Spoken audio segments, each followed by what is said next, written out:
My name is Calvin Johnson. This is my true story. I worked, I saved, and I trusted. Every dollar I earned was tucked away with care, meant to give my son the life I never had. I believed my sacrifice would make him proud. I believed my silence would protect what I built. I believed love was enough. One morning, a bank statement told me how wrong I was. My savings were gone. When I confronted my son, he did not deny it. He looked at me, smirked, and laughed in my face. That laugh froze something inside me that has never thawed. I did not scream. I did not raise my hand. I did not curse him. I planned. I had saved for decades in quiet ways no one ever noticed.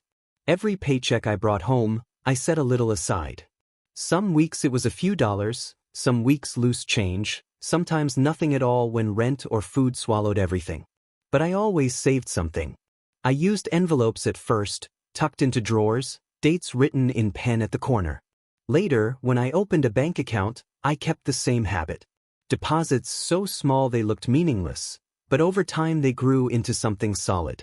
That money was never for me. It was for my son, Marcus Johnson.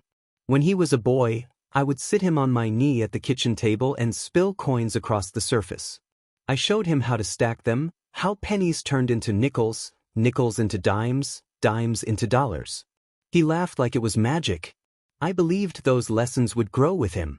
I believed he would learn that saving was discipline, that patience was strength. Every deposit carried a memory of those moments. Every dollar was more than currency. It was a promise. As Marcus grew older, I gave him more trust. I showed him the bank passbook, the stamped pages, the balance slowly climbing. I explained interest and time. I believed I was planting seeds that would one day bloom into gratitude. I denied myself quietly.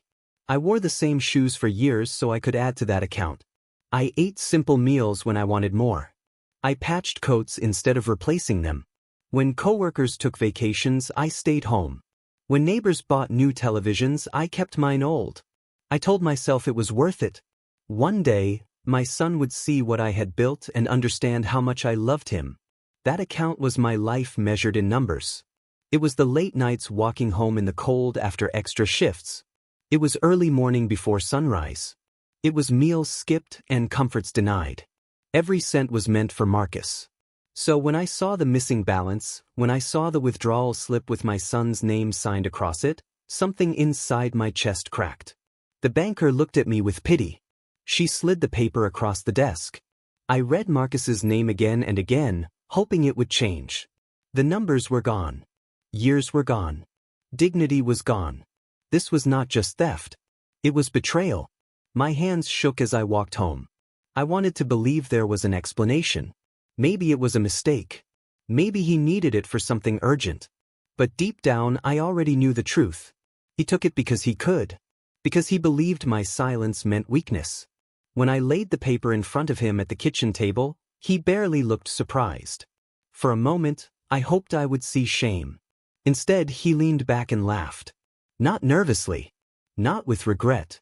A sharp, cruel laugh that cut deeper than the theft. "You really thought you could keep it forever?" he said. "It's mine anyway. What were you even going to do with it?" That was the moment I lost more than money. I lost the image of my son as someone who respected me. He did not see a father who sacrificed. He saw an old man he could rob without consequence. That night, I did not sleep. His laughter echoed in the dark. Every creak of the house sounded like mockery. Fury lived in my chest, but it was not hot. It was cold and heavy. I had lived long enough to know anger makes men careless. I wanted no regrets.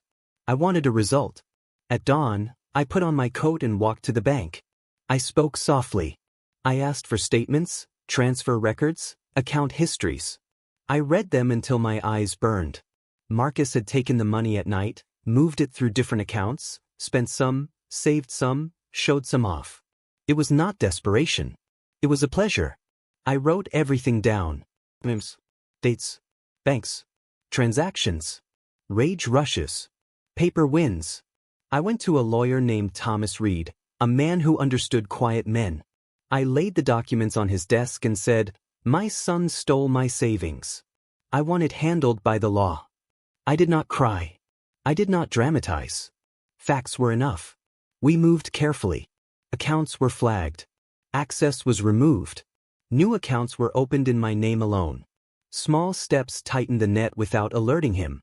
At home, Marcus walked freely, laughing, boasting, unaware that his world had already begun to shift.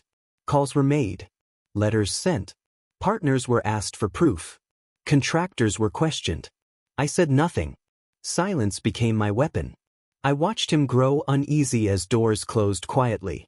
He called me once, then twice. I did not answer. The man who laughed at me now searched for answers in the quiet. I kept my life small. I swept floors. Fixed a chair leg. The loud part of me lived in the paperwork. The quiet part lived in my hands. There was a man in town named Leonard Brooks, someone Marcus had publicly mocked years before over a land dispute. Leonard was quiet, steady, remembered by the town. His name carried history. I chose that name not to enrich him, but to place my son's stolen money in a light that would make him uncomfortable. With the lawyer's help, we created a trust. Leonard's name appeared as a manager on paper, but with no real control. Rules were tight. Delays were built in. Any sudden movement would trigger scrutiny. Any large withdrawal would demand proof Marcus could not provide. The trust was clean, legal, and slow. Slowness was the point. Marcus loved speed. He would choke on delay. When the paperwork was filed, the town did not notice. That was fine. Truth works quietly before it works loudly.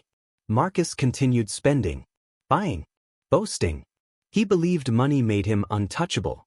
He did not yet understand that records remember everything. The first crack came with a contractor who refused to continue work without confirmation of funds. Then a bank clerk asked for proof of the source. Then a partner hesitated. Small things, piling up. Marcus grew angry. Anger makes mistakes. Mistakes leave trails.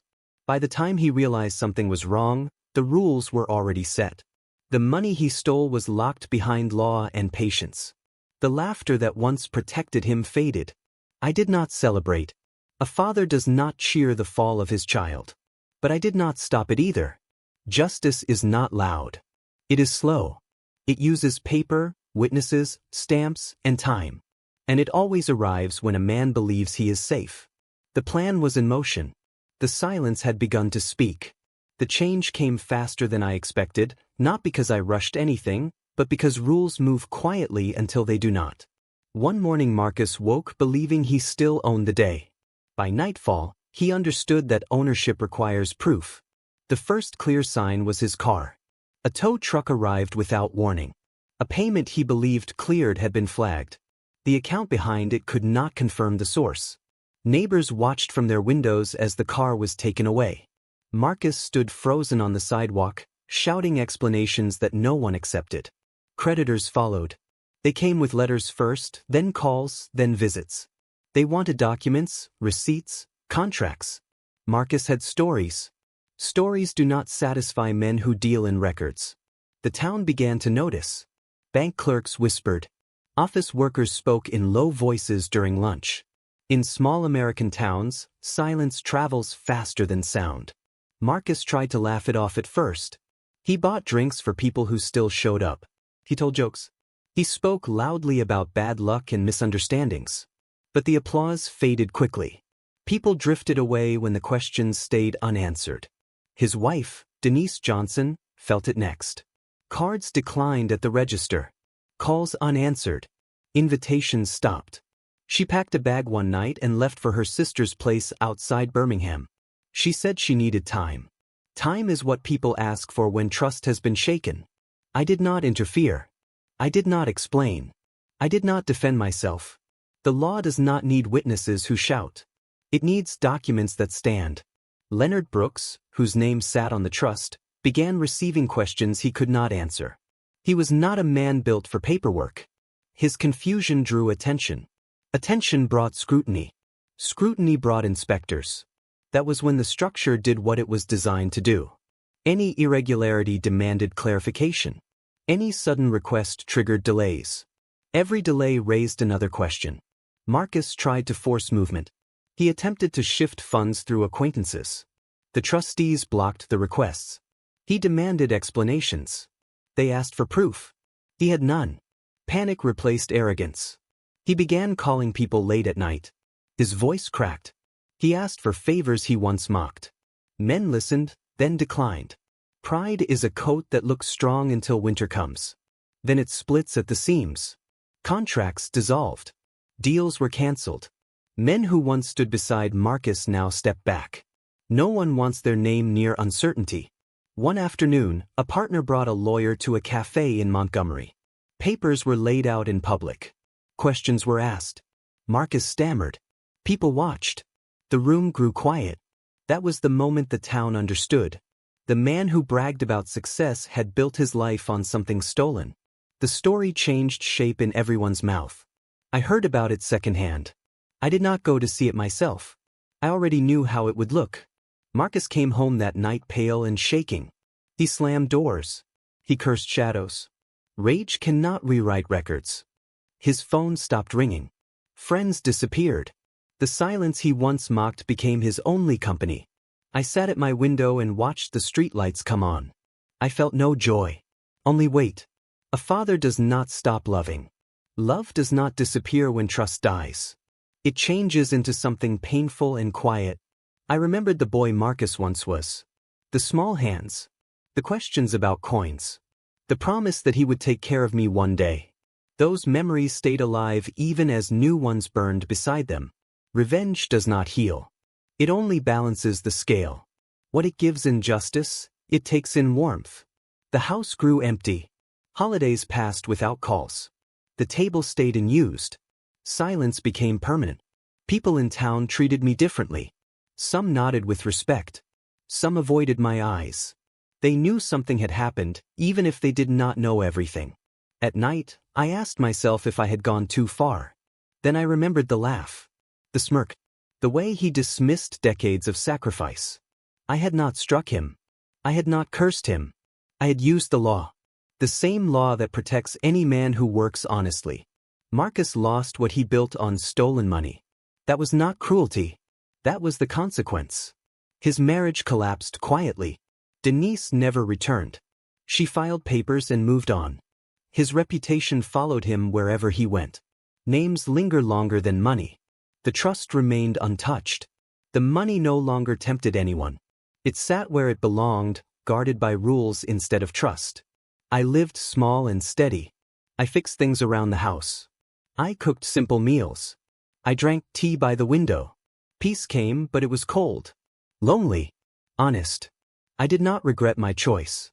Regret is for men who had another path. I did not.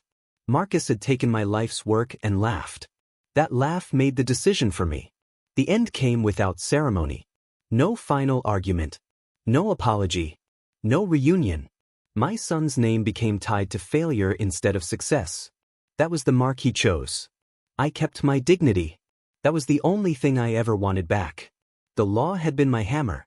Patience my shield. Silence my weapon. I live quietly now. I am not rich, but I am free. I lost a son the day he chose betrayal. That wound will never close. But I kept my soul the day I chose justice. That cannot be taken from me. When I sit alone at night, the quiet no longer frightens me. It feels earned. This is not a story about revenge. It is a story about consequences. About what happens when trust is mocked and patience answers. He stole my savings and laughed. I gave everything to his enemy. Overnight, his life crumbled. And the silence spoke louder than any shout ever could.